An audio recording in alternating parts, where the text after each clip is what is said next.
আসসালামু আলাইকুম প্রিয় দর্শক, welcome back to my channel Fatema Akter and family vlogs. আশা করছি আপনারা সকলে আল্লাহর রহমতে ভালো আছেন, আমিও ভালো আছি। প্রিয় দর্শক, দেখুন নাস্তা রেসিপি করেছি। 3 প্রকারের নাস্তা আছে এখানে। প্রিয় দর্শক দেখুন, একভাবে এটা প্রথমে তৈরি করেছি, সেখান থেকে আমি নাস্তাগুলো তৈরি করে নিয়েছি। খুবই সহজে নাস্তাগুলো তৈরি করে নিয়েছি। প্রিয় দর্শক দেখুন, এখানে দেখুন মুরগির মাংস আছে, বেশ কিছু পরিমাণে মুরগির মাংস আমরা ভাজা করে নিয়েছি। আমি আর আমার মেয়ে খেয়ে নিয়েছি। এখানে রেখে দিয়েছি ওর আব্বুর জন্য। রুটি বানিয়ে নিয়েছি, নিমকি বানিয়ে নিয়েছি, ডাল পুরি করে নিয়েছি, মুগ ডালের নিমকির মতো করে রুটি করে নিয়েছি। অনেক টেস্টফুল একটা রুটি। প্রিয় দর্শক দেখতে থাকুন আমি কিভাবে রেসিপিগুলো তৈরি করছি। খুবই সহজে আমি রেসিপিগুলো তৈরি করেছি। প্রিয় দর্শক, আমরা তো বাজারের নাস্তা কিনে অনেক সময় খেয়ে থাকি। অনেকে সকালে পরোটা কিনে খাই, রুটি কিনে খাই, ঘরে আবার অনেকে বানিয়ে নেই, কষ্ট করে সময় দিতে হয়। আমার চুলার কাছে গরম ফিল হয়, রুটি বানাতে অনেক কষ্ট ফিল হয়, তাই মাঝে মধ্যে আমি রুটি তৈরি করি। আটা কম খাই আমরা ঘরে বানানোর ঝামেলার জন্য। দেখুন আজকে রান্নাঘরে গিয়েছি, সকালে মুগ ডাল দিয়ে মুড়ি ঘন্ট রান্না করে নিয়েছি। মাখো মাখো হয়েছে, ডালটা খুবই চমৎকার টেস্ট হয়েছে। তা ভাবলাম রুটি খাবো মুগ ডাল দিয়ে। তারপরে বাসায় আটা ছিল না, আটা আনিয়েছি। এরপর প্যাকেটের আটা নিয়েছি, রান্নাঘরে চলে গেলাম। আস্তে আস্তে আমি এটা তৈরি করা শুরু করলাম। দেখুন দর্শক, চুলায় আমি পানি দিয়েছি। চুলায় পানি দিয়েছি পরিমাণ মতো, 7-8টা রুটি হবে সেই পরিমাণ মতো। এরপর আমি লবণ দিয়েছি 1 চিমটি, বেকিং পাউডার দিয়েছি 2 চিমটি পানিতে, হাঁড়িতে, চুলার হাঁড়িতে নাড়াচাড়া করে নিয়েছি। তারপরে আমি পরিমাণ মতো আটা দিয়েছি। 4-5 মুঠ হবে আনুমানিকভাবে, আমি মাপা ছাড়া দিয়েছি আটাটা, যেন 7-8টা রুটি হয়। প্রিয় দর্শক, একেবারে 8টা রুটি হয়েছে। আমার আন্দাজে কিন্তু ঠিক হয়ে যায়। যখন যেটা করি আন্দাজ করিয়ে দেখি যে একদম পারফেক্ট ভাবে মিলে যায় আমার আন্দাজটা। প্রিয় দর্শক দেখুন, রুটির আটা তৈরি করেছি। তারপরে আটা দিয়েছি গরম পানি, পানিটা যখন গরম হয়ে গিয়েছে, লবণ বেকিং সোডা দেওয়া পানিটাতে আটা দিয়েছি। একটু ওয়েট করেছি, আটাটা একটু গরম হয়েছে নিচে থেকে। তারপর আস্তে আস্তে নাড়াচাড়া শুরু করলাম গরম পানিতে। পানিটা সহ আটাগুলো ফুলে যাচ্ছে, সুন্দরভাবে আটাগুলো সিদ্ধ হয়েছে। আমি আস্তে আস্তে নাড়াচাড়া করে নিয়েছি। চুলার গ্যাসটা কমই ছিল, কম গ্যাসে আমি আরামে আমার রুটির আটাটা তৈরি করে নিয়েছি। নামিয়ে নিয়েছি চুলা থেকে। যখন এটা মাখো মাখো হয়েছে, সিদ্ধ হয়ে গিয়েছে আটাগুলো পরিপূর্ণরূপে, নামিয়ে নিয়ে 1 চামচে 1/2 চামচ তেল হবে আমি এটাতে আটাগুলোতে দিয়েছি। তারপরে ফ্যানের নিচে আটাটা নিয়ে এসেছি, আটাটা মাখিয়ে নিয়েছি সুন্দর করে। অনেক সফট হয়েছে আটাটা, অনেক দ্রুত আমি আটাটা মাখিয়ে নিয়েছি ভালো করে। বেশ কিছুক্ষণ ধরে এটা মাখিয়ে নিয়েছি, নরম হয়েছে। রুটিগুলো অনেক সফট হয়েছে। আমার মেয়ে বলছে যে এত সুন্দর হয়েছে, আটাটা কিভাবে বানিয়েছো? বলে আমি যে তোমাকে শিখিয়ে দিব, আমি আগে বানিয়ে নিই। এরপরে ও কিছু রুটি বেলেছে, আমি কিছু রুটি বেলেছি। আমরা 5টা রুটি বানিয়েছি, সেঁকে নিয়েছি। আমার মেয়ে খেয়েছে, আমি খেয়েছি। এই রুটিগুলো আপনার বিকেল পর্যন্ত সফট থাকবে, শক্ত হবে না, নরমও হবে না, নর্মাল আছে। আর এখানে দেখুন রুটিটা তৈরি এভাবে করছি। সেই রুটির আটা থেকে আমি মুগ ডাল দিয়ে একটা নিমকির মতো করে মুগ ডাল পুরি করেছি। আর এখানে কিছু নিমকি ভেজে নিয়েছি। দেখুন এখানে দেখুন মুরগির মাংস আছে, একটা মুরগি কুটে রেখেছি, রান্না করব, ধুয়ে নিয়েছি। পরে ভাবলাম রুটি দিয়ে খাবো, একটু মুরগির মাংস নর্মালে ভাজা করব।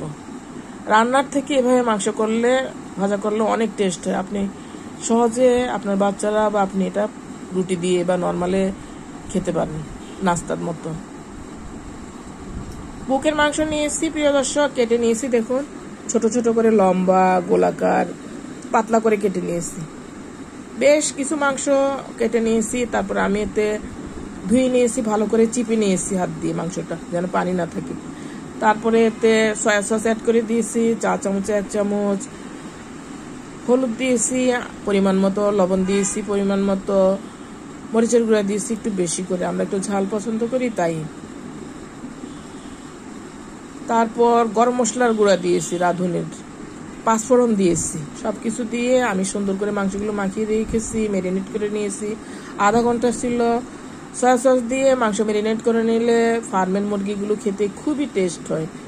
তাই যে কোনো মুরগি রান্না করলে প্রথমে সয়া সস দিয়ে মাখিয়ে রাখবেন কিছুক্ষণ, আপনার মুরগি রান্নাটা অনেক টেস্ট হবে দেখুন। তারপরে আমি এটা তেলে ভেজে নিয়েছি। আমার এই যে নিমকিগুলো ভাজার পরে তেলে ভেজে নিয়েছি। চুলায় একটু গ্যাস কম ছিল। প্রথমে আমি রুটিগুলো সেঁকে নিয়েছি, 5টা রুটি সেঁকে নিয়েছি। রুটি দিয়ে এক প্রকার নাস্তা হয়ে গেল। আমরা এটা মুগ ডাল দিয়ে খেয়েছি। আবার এখানে মুরগির মাংস করেছি, এটা দিয়ে খেয়েছি। আমি মুরগির মাংস দিয়ে খেয়েছি, আমার মেয়েও মুরগির মাংস দিয়ে খেয়েছে, আবার মুগ ডাল দিয়েও খেয়েছে। এখানে দেখুন দর্শক, নিমকি বানিয়ে নিয়েছি। আমরা বাজার থেকে সকালবেলা বিস্কিট এনে খাই, বিকালবেলা বিস্কিট খাই, পাউরুটি খাই, অনেক কিছুই খাই। দেখুন নিজের হাতে বানিয়ে নেবেন ঘরে। এই নিমকিগুলোতে আমি চিনি ব্যবহার করিনি, চিনি কম খাওয়াই ভালো বড়দের জন্য। প্রিয় দর্শক দেখুন, আমি অনেক পছন্দ করি চিনি কম খাই, তবে কম খাই, ফাঁকে ফাঁকে খাই।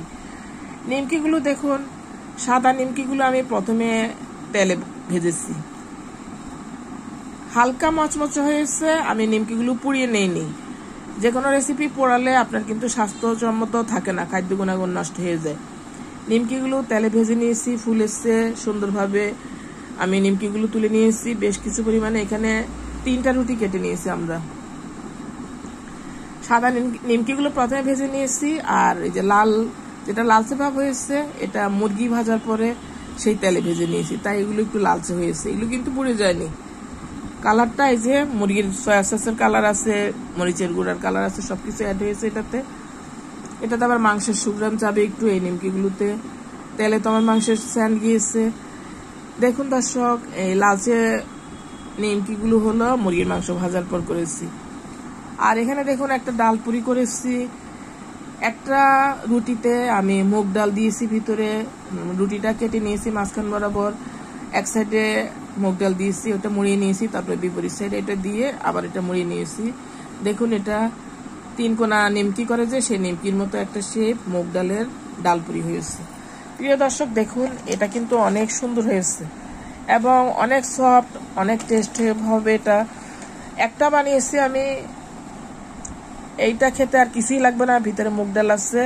টেস্টফুল একটা নিমকি হয়ে গেল মুগ ডাল দিয়ে। এখানে দেখুন দর্শক, মাংস ভাজা তেলে আমি একটা রুটি পরোটার মতো করে মুড়িয়ে ভেজে নিয়েছি। এটা আপনি নর্মালি খেয়ে ফেলতে পারবেন, কারণ এতে মুরগির স্যান্ড আছে, সয়া সস, হলুদ, মরিচ, লবণ সবকিছুর উপাদান ঢুকেছে। এটা এক ধরনের নাস্তা হতে পারে। প্রিয় দর্শক দেখুন, একভাবে আমি একটা আটা বানিয়ে নিয়েছি। একটা হাঁড়িতে এক প্রকারের আটা দিয়ে আমি দেখুন কত রকমের নাস্তা তৈরি করে নিয়েছি। প্রিয় দর্শক, আর এই নিমকিগুলো আমি বেশ কিছুদিন রেখে খেতে পারবো, বয়মে ঢুকিয়ে রাখবো, 2টা-4টা বের করে আমি নাস্তা হিসেবে খাবো। প্রিয় দর্শক, এভাবে সহজে নাস্তা করে নেবেন এবং নাস্তাগুলো আপনার সুস্বাদু হবে, নাস্তাগুলো খেতে টেস্ট হবে, রুটিগুলো টেস্ট হবে। আমরা তো রুটি অনেকে অনেক রকম করে বানিয়ে থাকি। অনেক সময় দেখা যায় যে রুটি শক্ত হয়ে যায়, অনেক সময় দেখা যায় যে রুটি নরম হয়ে যায় বেশি। এটা কিন্তু নরমও হবে না, শক্ত হবে না, একটা সুন্দর একটা অনেক মোলায়েম হয়েছে রুটিটা, অনেক টেস্ট হয়েছে। এমন করে ইচ্ছে হলে কখনো রেসিপি করে নেবেন। প্রিয় দর্শক, আমার রেসিপিগুলো ভালো লেগে থাকলে আমার চ্যানেলটি সাবস্ক্রাইব করবেন, লাইক করবেন, কমেন্ট করবেন। ভালো থাকুন দর্শক, শুভকামনা রইল আপনাদের সকলের জন্য। সহজভাবে বুদ্ধি দিয়ে এভাবে সহজ রেসিপিগুলো করে নেবেন, ঘরে তৈরি রেসিপি করে খাবেন, যেটা আপনার স্বাস্থ্যের জন্য ভালো।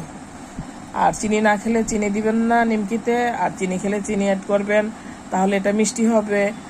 যারা মিষ্টি পছন্দ করেন তাদের জন্য এটা ভালো লাগবে তখন। আর যদি মিষ্টি, এগুলো তো মিষ্টি দিয়ে খাওয়া যায়, আপনি এটা ফ্রিজে নিয়ে নেবেন 2-4টি, উপরে চিনি ছিটিয়ে দিবেন, ওভাবে খাবেন যদি মিষ্টি করে খেতে চান। আর নর্মালে খাবেন, মিষ্টি কম খেলে, নর্মালে মিষ্টি কম খাস ভালো, স্বাস্থ্যের জন্য ভালো। তাই আমি নর্মাল এটা করে নিয়েছি, আমার বেশ কিছুদিনের নাস্তা হয়ে যাবে সকালবেলা। এখানে কিন্তু অনেকগুলো নিমকি আছে, দেখুন এই যে মনে হচ্ছে কম, কিন্তু অনেকগুলো নিমকি আছে এখানে। প্রিয় দর্শক, সকলের জন্য রইল শুভকামনা, ভালো থাকুন, আল্লাহ হাফেজ, আসসালামু আলাইকুম। দেখা হবে পরবর্তী কোনো রেসিপিতে।